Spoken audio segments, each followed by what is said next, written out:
and expanded inside sources. Inside sources. So President Trump is currently meeting with Mohammed bin Salman, the Crown Prince of Saudi Arabia, at the White House. The Crown Prince arrived with a lot of fanfare, military band. He seemed to be welcomed with open arms by President Trump. He's there to purchase, or at least asked to purchase, some fighter jets. ABC's Karen Travers is at the White House with more on the focus of their meeting.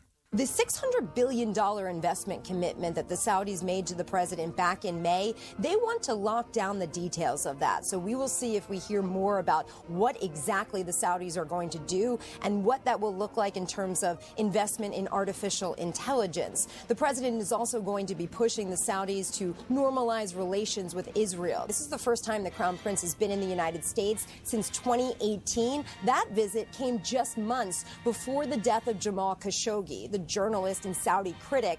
And of course, U.S. intelligence assessed that that killing was at the direction of the Saudi Crown Prince. He says that he did not order it, but later took responsibility for it as effectively the head of the government there. But it is certainly something that has shrouded over the U.S.-Saudi relationship for the last 7 years.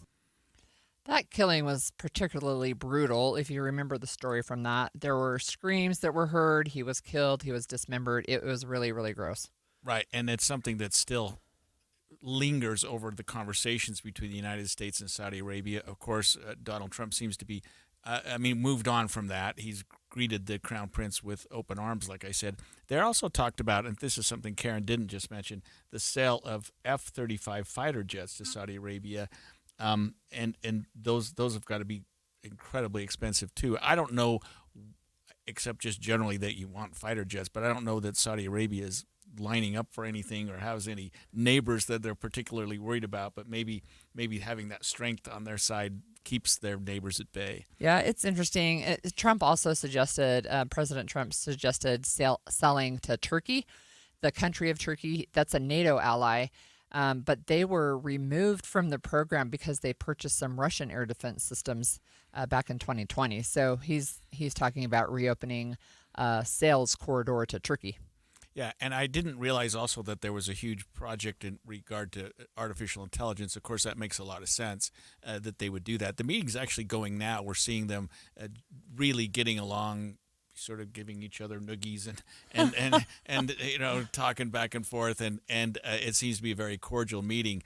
It appeared to be fairly well orchestrated that the Crown Prince would come here, talk business, and including technology, artificial intelligence, and American F-35 fighter jets. So back to Jamal Khashoggi. So he was a Washington Post columnist, and so I wanted to look and see what the Washington Post has to say about that.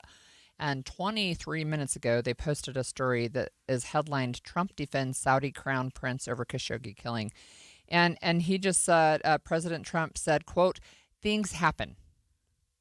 Things happen." Yeah, ouch. And then he was not holding the Saudi leader responsible for the 2018 murder, despite a U.S. intelligence report assessing that he, in fact, was responsible.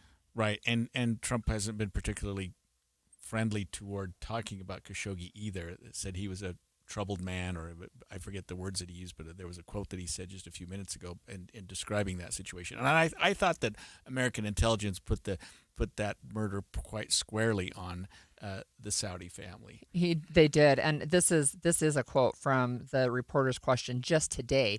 A lot of people, this is a quote, "A lot of people did not like that gentleman that you're talking about," and that means Khashoggi. "Whether you like him or didn't like him, things happen.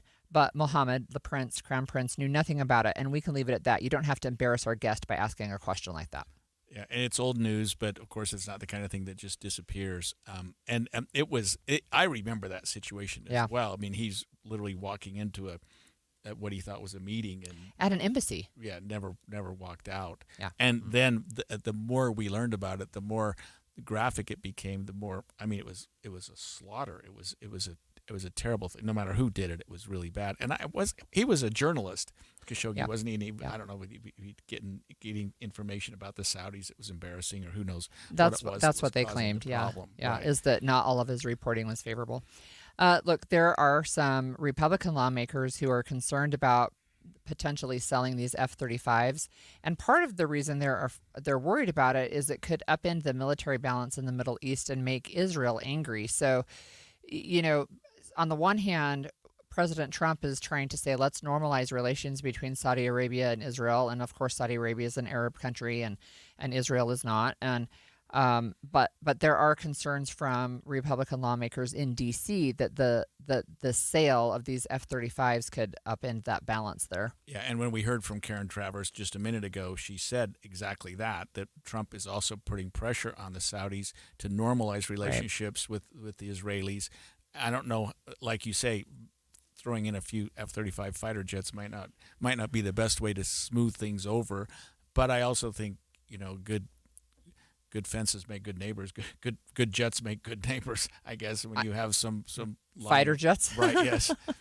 Yeah, good fighter jets make good neighbors. So, it's interesting, the idea, I guess, between how much does an F-35 sell for? It's a lot. So I think there's still, the Middle East is still tenuous, I think, the peace in the Middle East, if you can even call it that. Although this week, the UN Security Council voted to approve the 20-point plan that President Trump had offered between Gaza and Israel.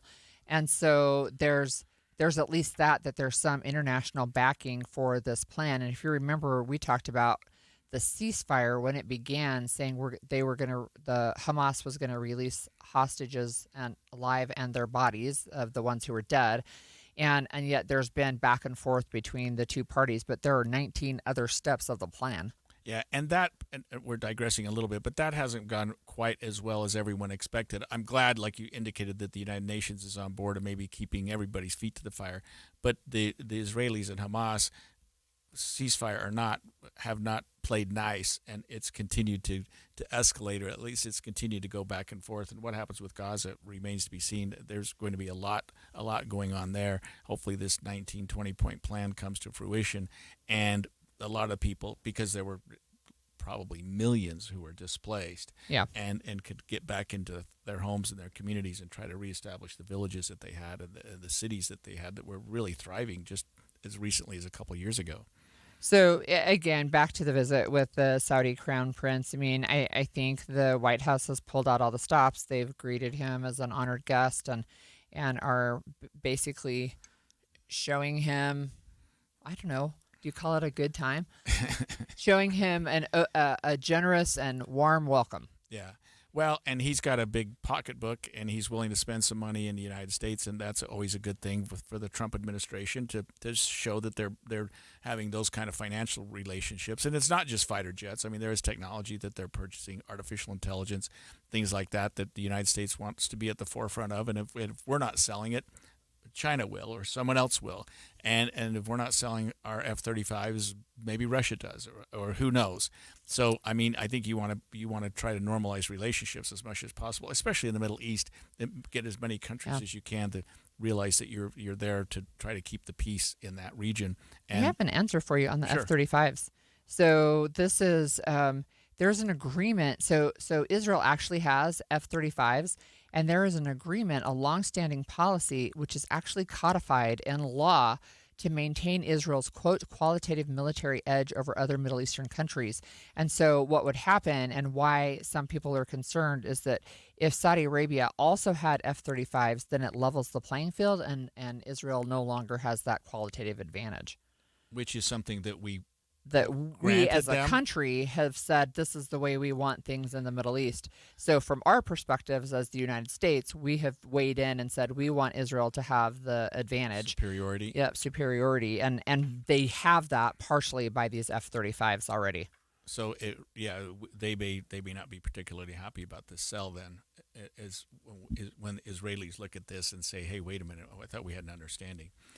Well, we'll see how that goes. And there's the F-35, I think, is one of the most advanced fighter jets in the world that's being made right now. I mean, it's my brother, who's currently a pilot for UPS, he flew the F-35, and he said the console itself is classified. He couldn't even describe what the console looked like. If I tell you, I'll have to shoot you. Something like that. Right. Well, when we come back, we have more for Inside Sources. Stay with us.